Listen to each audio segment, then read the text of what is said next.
Hi, I'm Mike Thornton. I'm a retired Army officer, and I'm really proud to be a part of the Sweetwater 4th of July activities. We're going to be talking about East Tennessee veterans and their legacy of sacrifice to our nation.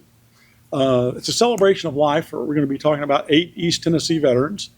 Uh, what they all have in common, even before Tennessee was a state, some of these veterans worked to establish a sense of excellence. They established a tradition of excellence in the best tradition of the United States military, and the idea was to protect our homeland and keep Tennessee safe. One of the first people we're going to be talking about is John Sevier. So John Sevier, even before Tennessee was a state, was active in North Carolina politics. He moved over the mountain with a group of other pretty rough mountain men in what is now East Tennessee. The Revolutionary War is raging in the East, and in 1780, the British decided to go to the South in hopes that they would get more loyalists in their militia. They're hoping that the Southern people in the colonies are going to be more supportive to the crown. Remember, during the Revolutionary War, about a third of the people were loyal to Great Britain, about a third of the people were patriots and wanted an independent country, and about a third of the people were undecided. That's at the beginning. As time goes on, more and more people come over to the patriot cause, and that's one of the things that happened to John Sevier. He became more and more of a patriot. There's a British major, Patrick Ferguson, and he sends a message over the mountain to the Over Mountain Boys, which includes John Sevier and a bunch of other colonists living in East Tennessee. And the message is, you need to be loyal to the crown, or we're going to come over the mountain, hang the leaders, burn your farms, and put everyone to the sword. So this was designed to intimidate the East Tennesseans, but it kind of backfired because John Sevier got 240 militiamen and some other people. They went back across the mountain and they hunted for Lieutenant Ferguson. Now, Sevier wasn't the only one. Tennessee provided about 240 militia troops. Other colonies, Virginia, South Carolina, also stepped up. So there's a force of about 900 that are going to be looking for Major Ferguson. They're going to catch up with him at the Battle of Kings Mountain, which took place October 7th, 1780. So Ferguson's on top of this mountain, and he makes a boast. He says, God himself can't remove me from this mountain. And what he doesn't know he's contending with, these East Tennessee militia guys who are used to Indian fighting, and so they surround the mountain. They go up, and they end up taking the mountain. Everyone is either captured, killed, or wounded, including Major Ferguson, who's wounded in this battle. In fact, he's still buried there. So his boast of only God himself can remove me is true because he's still buried on Kings Mountain. The reason this is important is the British lose about 1,100 loyal militiamen, loyal to the crown, that is, and Major Ferguson. That's about a fourth of Cornwallis's army. After the Battle of Kings Mountain is the Battle of Cowpens, and after the Battle of Cowpens, the British army is trying to get north. The colonists are out in front of them, and it ends up where the British go to Yorktown, and we all know what happens after Yorktown, Virginia. That is, the end is near, and the Americans, after 8 long years of war, are going to win. And it all started with John Sevier, and he starts a tradition of East Tennessee fighters, servicemen, wanting to go overseas to protect their families. In other words, they didn't want to fight the enemy here on Tennessee soil. They wanted to be able to go somewhere else and fight the enemy. And that's a great tradition to have. Next up is from East Tennessee is Sergeant Alvin York from Fentress County, Tennessee. And Sergeant York was drafted in World War I. He goes into the Army a little bit reluctant. He's kind of not sure about being a soldier. He gets overseas, and what happens so often with our veterans is that he's worried about protecting his friends. His platoon goes up against a strong enemy position, and about 17 privates and 4 NCOs are told to go around the woods and take out these enemy machine guns.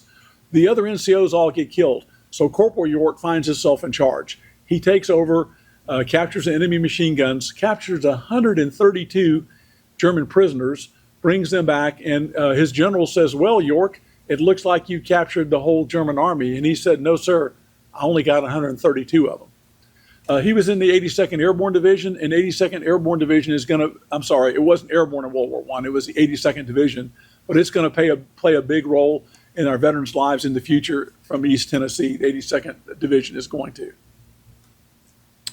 Next up is World War II. So Kenneth Russell's a paratrooper. He's from Maryville, Tennessee. He finds himself on D-Day standing in an airplane flying over St. Mary Glees. It's about 1:15 in the morning. Tracer fire is coming up.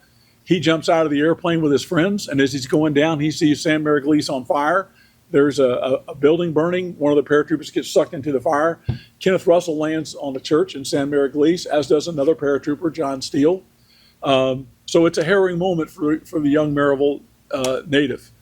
He says as he's going down, "I can't believe this happens." His sergeant, John Ray, lands in front of him. And what happens is some other people from his airplane land in trees. The Germans shoot all of them. The German runs around the corner and shoots Sergeant Ray to the front of him, turns his weapon on Kenneth Russell, who's hanging on the side of the church. And Sergeant Ray, who had only been wounded, comes up and shoots the German in the back of the head, thus saving Kenneth Russell's life. And also John Steele, who's hanging on the top, for those of you who have seen the movie The Longest Day, hanging on the top of the steeple. So after a while, the 147 paratroopers that jumped in to Normandy, they go back. Only 45 of those return to England unwounded. So it's quite an event. Kenneth Russell returns to San Mariglis, and he's invited to be there for the 50th anniversary of D-Day, June 6, 1994. He meets John Ray, the one who saved his life. He meets his widow and shows Mrs. Ray where it was that her husband, John Ray, had saved his life. And so they kind of had a moment together. They go to the cemetery at Colville-sur-Mer, and they visit John Ray's grave. Kenneth Russell's planning on coming back on June 6, 2004. It's going to be the 60th anniversary of D-Day. They've asked him to be the Speaker of Honor. And when he gets ready to come back, he can't, because unfortunately that's the day he passes away. So both Kenneth Russell, who kind of showed people how to live. After the war, I should mention, he goes back. He's a county commissioner in Blount County. He's very influential in Maryville politics. He becomes a postman in Louisville, Tennessee, and leads a great life. So John Ray, his sergeant, died for his friends. Again, it's an East Tennessee tradition that veterans are wanting to take care of veterans, and we're wanting to fight our wars overseas so that Tennessee's protected and we're not having to come here. Next, I want to say a few words about William Isbell from Loudon, Tennessee. My wife and I walked into Greer's Furniture in Loudon, Tennessee, and we saw a picture on the wall of William Isbell. So I went and took a trip about 2 years ago. I spent 3 weeks in Europe looking at different battlefields. I wanted to see where East Tennessee veterans had fought in the World War II. So I'm interested in William Isbell. He was in the 175th Infantry Regiment of the 29th Infantry Division. He lands on 7 June, the day after D-Day, and he only has to go 23 miles to St. Lo. That's their mission, to get to St. Lo, but it's going to take 44 days. When I was looking at that, I'm like, what could take so long? Well, one, the enemy is there. The Germans have over 1 million troops in the invasion of Normandy, so there are a lot of enemy troops there. The hedgerows are really bad, and it's just a brutal fight, working all the way to the village of St. Lo. When I was visiting there's a ridge outside of St. Lo called Martinsville Ridge. I went and I stood where William Isbell was on the 13th of July, 1944. That morning, what was supposed to happen is fighter bombers were going to come in, and they were going to strafe and bomb the enemy. There was a company of tanks that were going to go out in front, and William Isbell and his unit was going to follow the tanks and fight their way into St. Lo. As luck would have it, this happened sometimes on the battlefield. The weather was bad. The fighter bombers couldn't come in. The tanks showed up, but they were out of fuel, out of ammunition. So they're waiting for fuel, they're waiting for ammunition, and they were ordered to proceed anyway. So there were 159 casualties that day, and William Isbell on the 13th of July, 1944, from Loudon, Tennessee, is going to lose his life. It's within sight. You can see St. Lo from where he died. I looked down in the valley when I was there visiting in October of 2 years ago, and you can see St. Lo from where he died. The next veteran I wanted to talk about is going to be someone who's familiar to all of you. That's Clinton Riddle from Sweetwater, Tennessee. He was drafted in December 1942, went to basic training in Camp Wheeler, Georgia, which is no longer in existence, but it's by Macon. It's where my father went to basic training. And then after that, he joins the 325th Glider Infantry Regiment. So Clinton Riddle is going to glide into Normandy on 7 June, the day after D-Day, 1944. And when he goes in, the mission is to protect San Mariglis. The 101st Airborne is going to be on the east. There are going to be 3 drop zones for the paratroopers. 82nd is going to be to the west of San Mariglis. And the gliders that Clinton Russell is flying in are going to land just south of San Mariglis. So the gliders also brought in, besides troops, they brought in anti-tank guns. There's a lot of things going on here. The paradrop started, I told you, about 1:15 or 1:45 in the morning, early 6 June. So there's a bridge to the west of San Maria Greece called Lafayette Bridge. There's going to be a big 4-day fight there. All the paratroopers from the 82nd at one time or another are going to be involved in the fight for Lafayette Bridge. So eventually when Clinton Riddle and his unit, B Company, 325th Glider Infantry, lands on 7 June, they make their way up over to the Lafayette Bridge.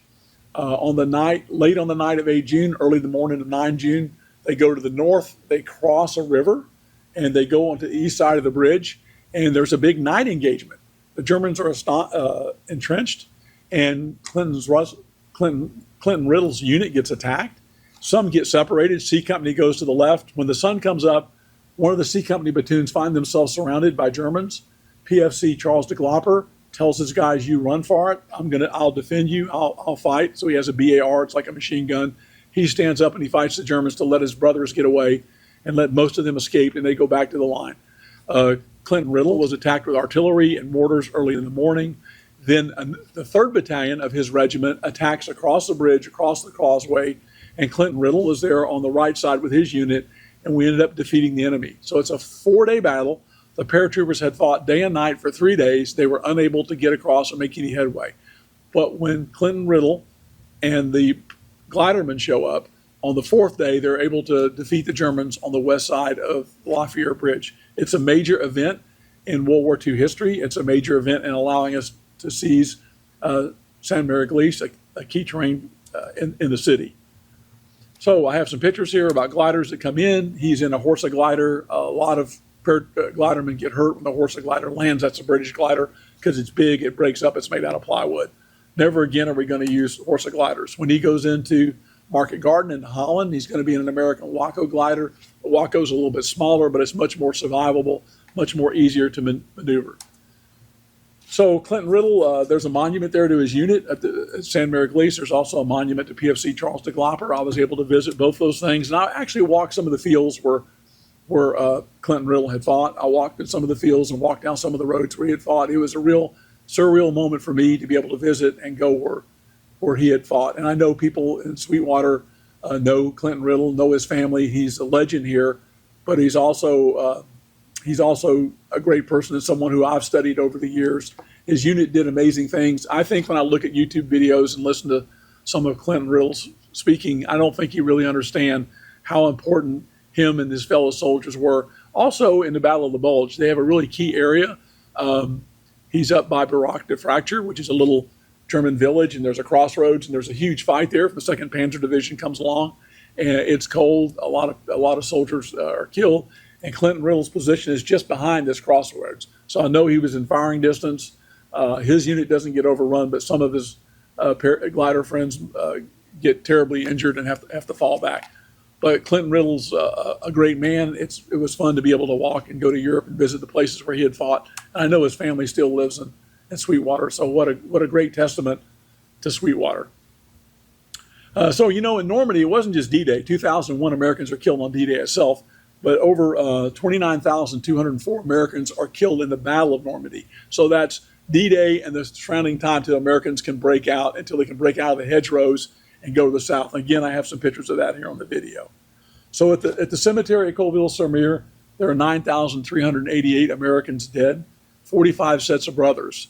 It's unfortunate, but when we talk about East Tennessee veterans, I like to celebrate their life. I like to be able to talk about what they did for us in America, for us in East Tennessee. I like to be able to call their names and remember them. If you can join us, we're going to be here on the 4th of July.